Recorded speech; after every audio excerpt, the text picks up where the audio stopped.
స్తోత్రం. మీ అందరికీ వందనాలు. Praise the lord. బాగున్నారా?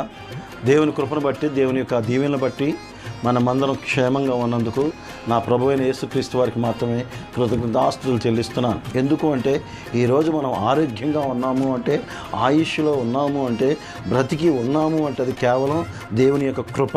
ఎందుకంటే మన ముందు కరోనా వచ్చింది, వెళ్ళిపోయింది. ఇప్పుడు ప్రస్తుతానికి చిన్న వర్షాలే, కానీ దాంట్లో అనేక మందికి డెంగ్యూ జ్వరాలు, తర్వాత రకరకాల జ్వరాలతో బాధపడుతూ హాస్పిటల్లో అనేక మంది ఇబ్బందులు పడుతూ ఉన్నారు. అయితే ప్రభువైన యేసుక్రీస్తు వారు మరి చూస్తున్నాం, మీరు నేను క్షేమంగా ఉన్నాం కాబట్టి, దేవుని కృపను మన మీద ఉంది కాబట్టి ఈ కార్యక్రమం ఇలా జరిగిస్తున్నందుకు నా దేవాతి దేవునికి మాత్రమే స్తోత్రాలు. ఒకవేళ ఎవరికైనా బలహీనంగా ఉంటే ఈ యొక్క వీడియో చూస్తున్న ప్రతి ఒక్కరికి మా ఫోన్ నెంబర్స్ మధ్యలో వస్తూ ఉంటాయి. ఆ ఫోన్ నెంబర్స్కి దయచేసి మీరు ఫోన్ చేయండి. ఈ ఫోన్ నెంబర్స్ ఏంటంటే, ఈ ఫోన్ నెంబర్కి మెసేజ్ కానీ మీ యొక్క ప్రేయర్ రిక్వెస్ట్ కానీ పంపించండి.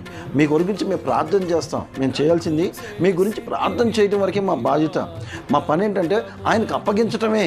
అది ఎలా అంటే ప్రభువైన యేసుక్రీస్తు వారు చెప్తున్న మాట మలాకి 4:2, అయితే నా నామమందు భయభక్తులు గలవారగు మీకు నీతి సూర్యుడు ఉదయించును, అతని రెక్కలు ఆరోగ్యము కలగజేయును. గనుక మీరు బయలుదేరి కొవ్విన దూడ గంతులు వేయినట్లు గంతులు వేయుదురు. ఎంత గొప్ప మాట చూడండి. ప్రభువైన యేసుక్రీస్తు వారు గంతులు వేయదని అన్నాడు. ఆరోగ్యం లేదని మనం ప్రార్థన చేస్తున్నాం. దేవుని దగ్గర మనం ఒప్పుకుంటున్నాం, అయ్యా నన్ను క్షమించయ్యా, నా బలహీనత ఉంది, నా ఇబ్బందులు ఎలా ఉన్నాయి, ఇదిగో నా బీపీ వల్ల నా యొక్క ఇబ్బందులు ఉన్నాయి, లేకపోతే నా షుగర్ వల్ల ఇలా ఉన్నాయి, నా కాళ్ళ నొప్పులు ఎలా ఉన్నాయి అంటే ఆయనకి నువ్వు నిజంగా ప్రార్థన చేస్తే కన్నీటి ఇంతకుముందు వీడియోలో కూడా చెప్పాను, సల్మాన్ రాజు తిరిగి రావడానికి దేవుని యొక్క కృప అని చెప్పాను. ఈ వీడియోలో కూడా ఎందుకు చెప్తున్నానంటే, ఆయన తిరిగి రావడానికి దేవుని యొక్క కృప ఉంది కాబట్టి అంటున్నాడు కదా, దూడ గంతులు వేసినట్లు వేయగలడు. దేవుడు వాగ్దానం ఇస్తున్నాడు మనకి.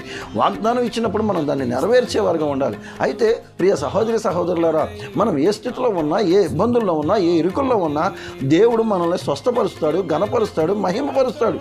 ఎందుకంటే ఆయన పిల్లలం కాబట్టి, మనం ఆయనకి ఇష్టమైన వారం కాబట్టి. మనం పరదేశం నుండి యాత్రికులుగా వచ్చినాం. మరలా తిరిగి మనం యాత్ర ముగించుకొని మనం వెళ్ళాల్సిందే. ఈ భూమి మీద ప్రతి నరుడు చేయాల్సిన పనిది. ఈ భూమి మీద ప్రతి నరుడు తిరిగి మరలా వెళ్ళవలసిందే.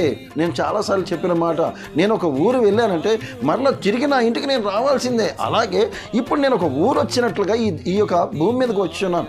మరలా తిరిగి ప్రతి మానవుడు వెళ్ళాలి. కనుక ఈ లోపు అంటున్నాడు కదా, ఈ బలహీనతలో ఈ ఇరుకుల్ని జయించాలంటే మొదటిగా మీలో ప్రార్థన ఉండాలి, మీలో దేవుని యొక్క వాక్యం ఉండాలి, ఆయన నామమందు భయభక్తులు కలిగి ఉండాలి.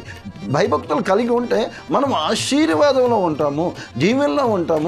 ఆయన నిత్య జీవంలో మనం కనబడతాం. ఒకవేళ బలహీనంగా ఉంటే నరకమే అంతము అని బైబిల్ వాక్యం చెప్తుంది. కనుక దయచేసి ఇక్కడ అంటున్నాడు, మరొకసారి చదవాలని ఆశపడుతున్నాను. కొవ్విన దూడలు గంతులు వేసినట్లుగంట.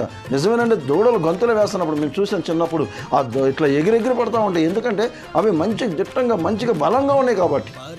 నీవు కూడా అంత శక్తి నీకు ఇస్తానన్నాడు, అంత బలం నీకు ఇస్తానన్నాడు, అంత ఆశీర్వాదం నీకు ఇస్తానన్నాడు. కానీ మనం పొందుకునే స్థితిలో ఉన్నామా?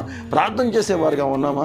ఈ రోజు నుండి అయినా సరే ఎర్లీ మార్నింగ్ పొద్దున్నే లేచి కన్నీటి ప్రార్థన చేయండి. మన కుటుంబంలో ఏమేమి ఉన్నాయో, మన పిల్లల గురించి, మన దేశం గురించి, మన రాష్ట్రం గురించి, ప్రధాని గురించి, ఎమ్మెల్యేలు, ముఖ్యమంత్రులు, ప్రతి ఒక్కరి గురించి ప్రార్థన చేయాల్సిన బాధ్యత మన మీద ఉంది. కనుక దయచేసి ప్రతి ఒక్కరు ప్రార్థించండి, దేవుడి దీవెనలు పొందుకోండి.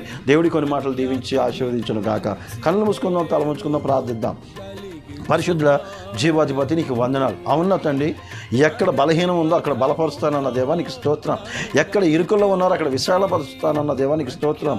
కృంగిపోయి ఉన్నామేమో లేవనెత్తుతానంటున్నావు నా తండ్రి. అయ్యా, అనారోగ్యంగా ఉన్నామేమో ఆరోగ్యం ఇస్తానన్నావు నా తండ్రి. అయ్యా, ఇంత గొప్ప మాటలు మాకు ఇచ్చినందుకు వందనాలు. నీ చిత్తమైతే, నీకు ఇష్టమైతే మమ్మల్ని అందరినీ బలపరిచి, స్థిరపరిచి, నీ కృప చూపించి, నీ నామానికి మాత్రమే మహిమ, ఘనత, ప్రభావం తెచ్చుకోమని ప్రభువైన యేసయ్య అతి పరిశుద్ధ నామమున అడిగి వేడుకొని పొంది ఉన్న పరమ తండ్రి, ఆమేన్. దేవుని స్తోత్రం. మీ అందరికీ వందనాలు. Praise the lord. బాగున్నారా? ఈరోజు పుట్టినరోజులు అలాగే పెళ్లి రోజులు జరుపుకుంటున్న మీ అందరికీ దేవుని పేరట శుభములు కలుగును గాక. గత సంవత్సరం అంతా దేవుని కృపాక్షేమములతో ఈ రోజు వరకు మిమ్మల్ని దీవించాడు. రాబోయేతున్న దినాల్లో, రాబోయే రోజుల్లో, రాబోయే నెలలో దేవుడు మీకు బహుగా తోడై ఉండును గాక. God bless you.